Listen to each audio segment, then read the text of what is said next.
Hello, I'm Michael Boylan, and I'm here to start the first of our discussions on the work of the late Arthur Adkins, who did a tremendous groundbreaking work on values in ancient Greece. I was a student of Arthur's who died in 1996 at a young age, so I'm trying to, through these discussions, initiate some further discourse on Arthur's ideas. To that end, I did collect 9 of them, put them together in a book that brings these ideas to the fore. Really great to get your library to get it so you can check it out for free. My guest today is Paul Kaiser, who studied physics and classics at Duke and the University of Colorado Boulder, where he earned doctorates in both fields, physics and classics. After some years doing teaching and research in classics at Edmonton, Cornell, Center for Hellenic Studies in DC and other places, he returned though to his first love, which is computer programming. He worked as a software engineer at IBM Watson Research Center, then at Google, Climate, Bridgewater, and he's currently a software engineer at Relativity. His publications include work on gravitational physics, ancient science and technology, and he's also the co-inventor of some patents in computer science.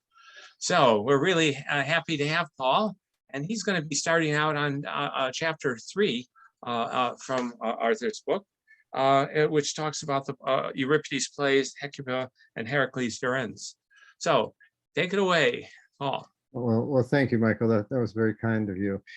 I was very flattered when you sent the email that invited me to do this. I thought, good grief, what am I supposed to do on YouTube? So I hope my presence will be worthy of YouTube. I hope my thoughts will be worthy of your time. I had not heard very much about Adkins before you alerted me to his book, or rather your book of his essays. So I flipped through it digitally and said, I wonder which of these I would be most interested in. And I saw that there were a number of them that struck me as potentially interesting. He's got one that talks about cosmos, but it turns out his approach to cosmos was quite different than mine. He has another one in which is chapter 2, in which he talks about what are the characteristics of a good tragedy. He's analyzing Aristotle's analysis of tragedy. And I thought, well, that's kind of an interesting question. Everybody's interested in what makes a good tragedy. And for me, at least, it was sort of familiar that Aristotle's way of looking at it was such that, as the joke goes, he seems to have only ever attended one play, and that was the Oedipus Rex, and he didn't pay very much attention either. So I thought I'd read chapter 2, and I did, and it was very interesting, and I appreciated the way in which Arthur Adkins focused on the actual evidence and for what sorts of things people considered important about ancient tragedy in antiquity, and showed how, indeed, not just in a sort of generic way of, oh, Aristotle was not paying attention, but in a very precise way of, here are the things that matter, and we know they mattered because people said so. Helping your friends, harming your enemies, those kinds of things. Whereas Aristotle is focused on virtues of his own era. And we know what the virtues of his own era were that he focused on, because he left us several large volumes about that. So again, paying attention to the actual evidence shows up an interesting gap between Aristotle and, let us say, Euripides. But the chapter I agreed to do with you was chapter 3. And what grabbed me there was one of the titles, which is Hecuba. I may never have really read the Hecules Furens before. There were certainly parts of it that were familiar to me, but I have definitely read the Hecuba. I've studied it very carefully. It's, for me, a very gripping play. And so that's why I wanted to talk about chapter 3.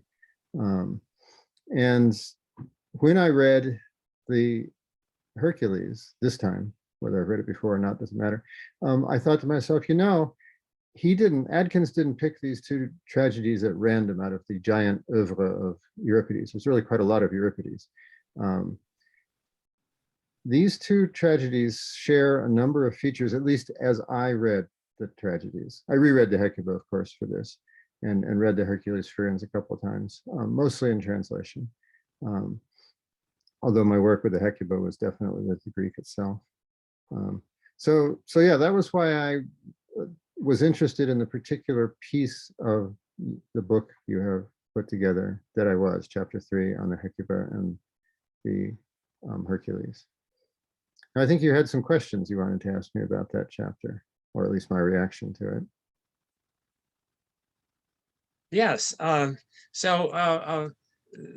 One of the ideas is here you have breaking the rules of hospitality. And what does that entail?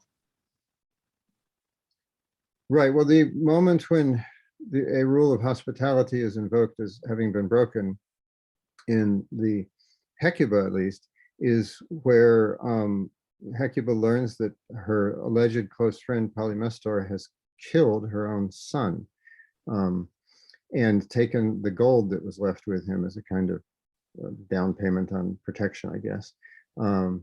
And she takes for that a terrible, terrible revenge upon him, which has bothered some commentators. I see it in a different way.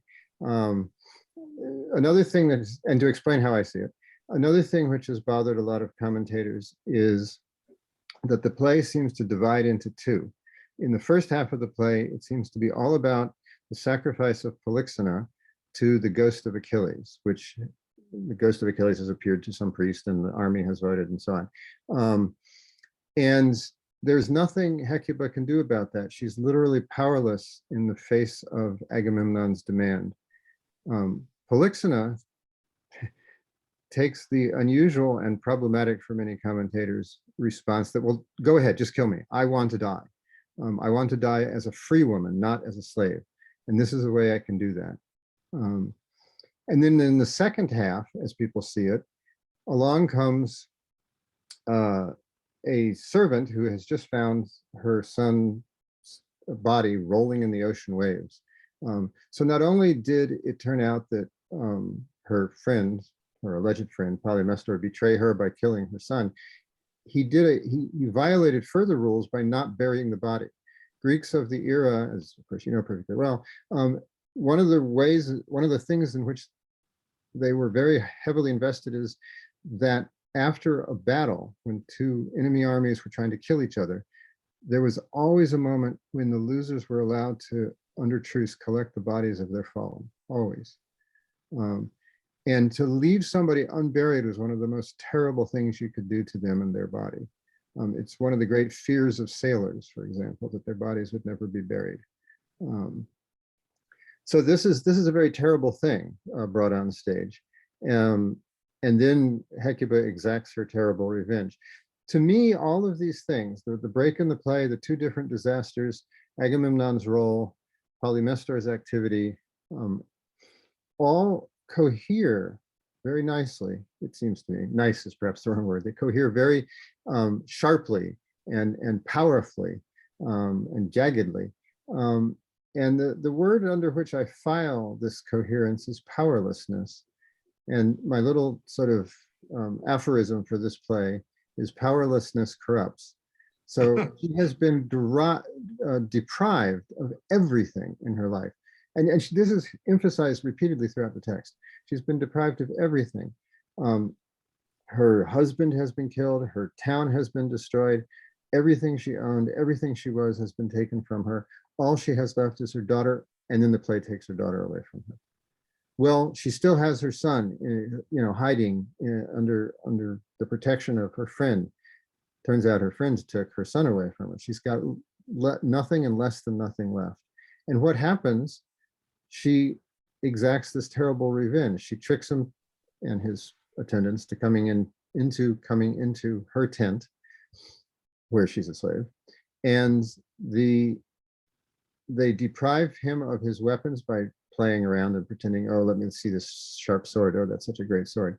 And then they take their brooches, their little bits of jewelry that they still have left, and they stab his eyes out, which, as far as I know, only shows up in one other play in the corpus, the extant corpus, which is, of course, the Oedipus Rex, when he stabs his own eyes out. And so he is now blinded, and his two sons that came with him are killed. And this is seen as an inhuman act. It's portrayed as an inhuman act. It is a revenge. Revenge was a understood activity in ancient Greek thought per Adkins. Somebody has done you something wrong, they have become your enemy.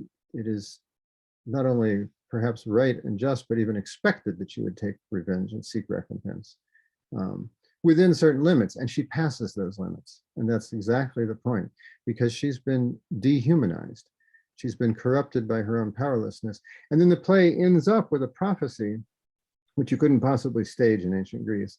It ends up with a prophecy that she will be transformed into a dog, the beast of the dead. People liked dogs in ancient Greece, but like Argos, for example, in the Odyssey, but they also thought of dogs as being what ran around the battlefield eating bodies after a battle. So the dog was an ambiguous figure, and for her to be turned into a dog is certainly less than human. And so it doesn't actually matter which way the dog goes as a friendly dog or a corpse-eating dog. It's that it's not a human. So that to me is how the powerlessness corrupts Hecuba. And then that answers some other questions, which are, for example, in chapter 2, one of the things that Adkins points out is that hamartia, which Aristotle refers to, has a very definite meaning and use in Greek tragedy, which is somewhat different than Aristotle's idea. But what's interesting about the Hecuba is that at least I, in reading it, could not point a finger at what was her hamartia. What mistake of fact did she make? She never made a mistake at all in the play, unless you want to say that marrying Priam ages before the play was her mistake, which I don't think is actually a reasonable response, but it's the closest one can come, I think. She did nothing, everything was done to her. And that's one of the parallels I thought I saw. Maybe this is eisegesis, but I don't think so. With the Herakles.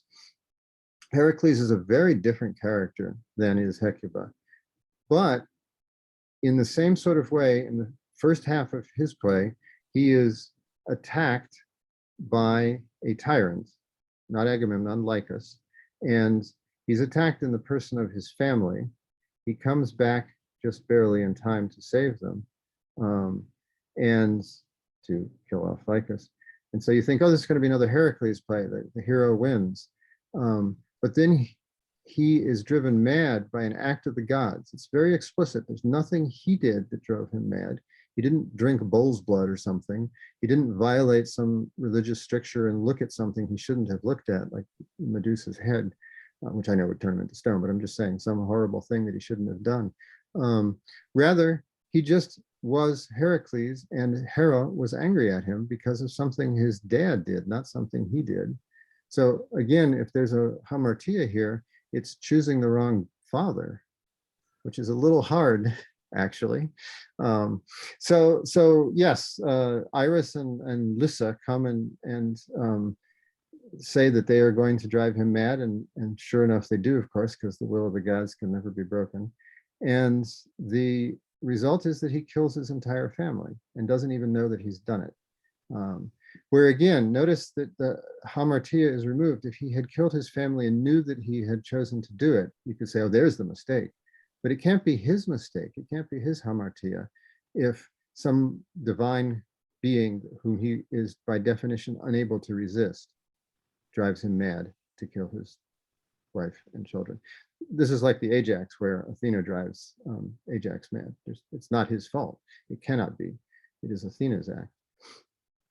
Well, and then, as I said, the play seems to divide into two parts, and commentators have been bothered by that. But in the second half, you get the sort of augmentation of this, powerlessness thing. Instead of having a tyrant threaten your family, which would be a disaster for you, now you have the gods not just threatening, but succeeding in their task of destroying your family. And he himself, Herakles himself, in his own words on stage, says that he's been deprived of everything. He has nothing left. He regards his labors as having been done in vain because he didn't get what he wanted out of them. He didn't get what he'd been promised, which was to return home in peace. Now, again, there's a sort of last minute rescue.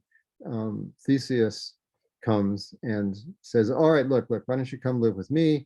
And I'll restore as far as I can, this is my interpretation, the things you have lost. I will give you precincts and temples. I will give you things to do and places to live. You needn't live as a completely poor, powerless person. And Herakles at first objects, but then accepts. So it's kind of a, I won't call it a happy ending, but it's kind of a not as tragic as the Hecuba kind of tragedy. But I think it has the same false caesura. I don't think it's a real caesura. I think what's happening is that the same kind of thing is going on in Herakles as went on in Hecuba. That first it's a human act that destroys the character, and next it's a divine act that destroys the character. Divine act of turning her into a dog, the divine act of driving him mad, and so that he kills his family. The difference is he comes out of it. Herakles comes out of it a little better than Hecuba does. So that was a way in which I thought to myself afterwards. So Adkins chose these very well, and it made me want to go look and see what other plays of Euripides have this kind of thematic that I thought I saw in the Hecuba. And also whether there are other plays that have this false caesura in the middle. The Ajax does, but that's a whole other question, Sophocles' Ajax. What do you think of the little suggestion Adkins makes in each one that Hecuba, by acting, it almost is testing the idea that a woman can't have arete, but maybe she is, by acting in this way, and a revenge of sort, is fulfilling the Adkins version of the revenge, retribution. And if it had been a man, we would have thought of it a little differently. And she's stepping up here. Maybe part of it is pressing edges of who she is, and the parallel in the Herakles is that, if he does kill himself, as a result, he can't be a warrior anymore. And well, exactly, yeah, suicide is the end, which actually I think there is some element of what you say in the Hecuba, at least, because as I see it, Polyxena in saying, all right, go ahead and execute me, I don't care, I'll die as a free woman, at least, she's owning the outcome. She's resisting being treated as a slave. Now, she's going to be dead either way, and that's pointed out to her by Agamemnon and others.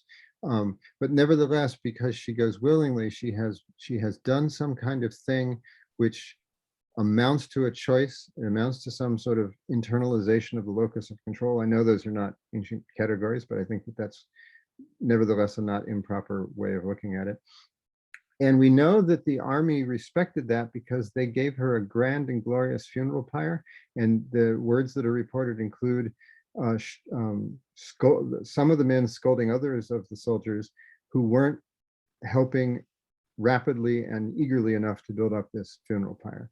And they would only have done that for someone whom they perceived as having arete. So I think that's exactly right. And again, the one little bit of resistance left to Hecuba herself is to take vengeance upon this treacherous murderer. And she does it, and she succeeds. She has to do a horrible thing, but she nevertheless can succeed. And the same sort of theme, I think, is going on in the Herakles, when Theseus keeps saying to Herakles, you don't have to be a nothing. You can be a somebody. You can have these temple precincts. I'll give it to you. I'm your friend. I care about you. And it takes a while for Herakles to accept that, but he does. And so that's also a kind of resistance to powerlessness. It's an acceptance of arete, or a choosing of trying to act so as to preserve or gain arete. So yes, I do think that's right. No, it was really, really very interesting, to sit and read and think about these things. So I'm glad you asked me. Well, you've given us some cause of thought here, and hopefully some people watching this will further think about this, and come up, revisit the plays, revisit Adkins' treatment of it, and start thinking of their own reactions to this. I thank you very much. You're most welcome. I'm honored and pleased to have done it. Thank you, Michael. All right, take care. You too. Bye-bye. Bye-bye. Bye-bye.